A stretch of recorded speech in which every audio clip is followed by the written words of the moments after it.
দাদার বিয়ের দিনকে দাদার সঙ্গেই এত বড় প্রতারণা করে ফেললাম। হে এভরিওয়ান, সবাই কেমন আছো? আশা করি সবাই ভালো আছো।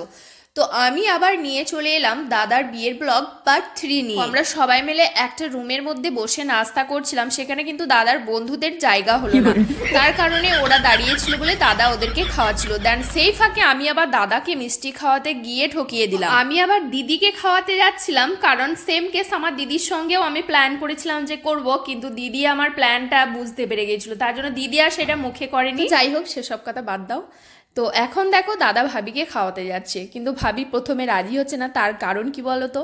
দাদা আগেই ভাবিকে খাওয়াতে যাচ্ছিল, সেই খাবারটা ভাবির আঁচলে গিয়ে পড়ে গিয়েছিল। তো ভাবি মনে মনে ভাবছে হয়তো যে আমার এত টাকা দিয়ে মেকআপ যদি নষ্ট হয়ে যেত, তাই ভয়ে আর ভাবি মুখ খুলছিল না। তো আমরা ফল মিষ্টি খেয়ে আসার পর সবাই মিলে আবার একসঙ্গে বসে গিয়েছিলাম নান, চিলি চিকেন এসব খেতে।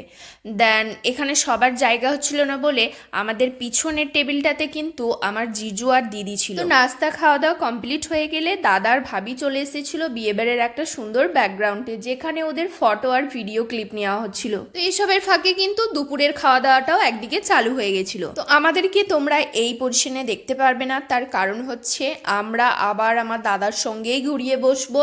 আর এখানে সবাই ছিল তোমার বরযাত্রী, আর ছিল ভাবিদের যত রিলেটিভ তারা। এদিকে আমার আন্টিদের আব্বুদের সবারই খাওয়া দাওয়া হয়ে গেলে আমরা একটা ফ্যামিলি ফটো নিচ্ছিলাম। আর হ্যাঁ, এখানে কিন্তু ফ্যামিলির অনেকজনাই মিসিং ছিল, তার কারণ তারা কাজে কাজে সবাই চারিদিকে ছড়িয়ে ছিটিয়ে আছে, তো ওদেরকে আমরা তখন খুঁজে পাইনি।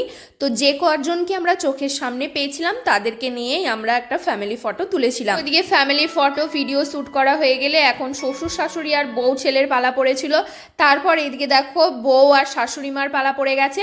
দেন এরপর সবাইকে নিয়ে দুই ননদ মিলে সাইডে দাঁড়িয়ে গেছে। তো এরপর সবার লাস্টে দাঁড়িয়ে গেলেন দুই বাপ বেটা মিলে।